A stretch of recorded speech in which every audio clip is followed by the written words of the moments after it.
একটা surprise day উপহার দিন আপনার স্ত্রীকে, আপনার পরিবারকে। কয়েক ঘন্টার জন্য স্ত্রীকে নিয়ে বেরিয়ে পড়ুন ধারে কাছে কোথাও, ঘুরে আসুন দুজনে। কিংবা সেটা যদি না হয়, নিজের পক্ষে ঘরের মধ্যে দুজনে একান্তে একটু সময় কাটান।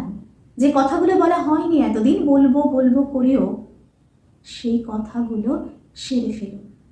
হতে পারে সেটা অভিমানের কথা, হতে পারে অভিযোগ অনুযোগের কথা, কিন্তু যে কথা বলা হয়নি সেটা তো সেরে নিতেই হবে। সেটা কি সারা জীবন না বলাই থেকে যাবে? নিজের স্ত্রীর একাকিত্ব মেটানোর দায়িত্ব কিন্তু আপনারই দায়িত্ব। আপনারা নিজেদের কথাগুলো বলে মনটাকে হালকা করুন। কথা বলার মধ্য দিয়ে আমাদের অনেক সমস্যার সমাধান হয়ে যায়। শুধু কথা এমন একটা জিনিস যেটা দিয়ে কিন্তু আমাদের অনেক সমস্যার সমাধান হয়ে যায়।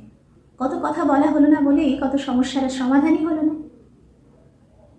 যদি আপনার কারো প্রতি কখনো ছোটবেলায় ক্লাস থেকে থাকে, সেটা প্রেম ভেবে নেবেন না। বা প্রেমও যদি থাকে, সেটা বিয়ে পর্যন্ত গড়ালো না বলে সেটাকে নিয়ে সারাক্ষণ ভেবে ভেবে নিজের বর্তমানকে নষ্ট করবেন না। ভগবান আপনাকে যেটা দিয়েছে সেটাকে যত্নে রাখুন, না হলে সেটা হারিয়ে ফেললে ভগবান যে আপনাকে একেবারে নিঃস্বরিক্ত করে দেবে। সেই যন্ত্রণাটা আপনি সহ্য করতে পারবেন তো? তাই যা পেয়েছেন সেটাকে আগলে রাখুন।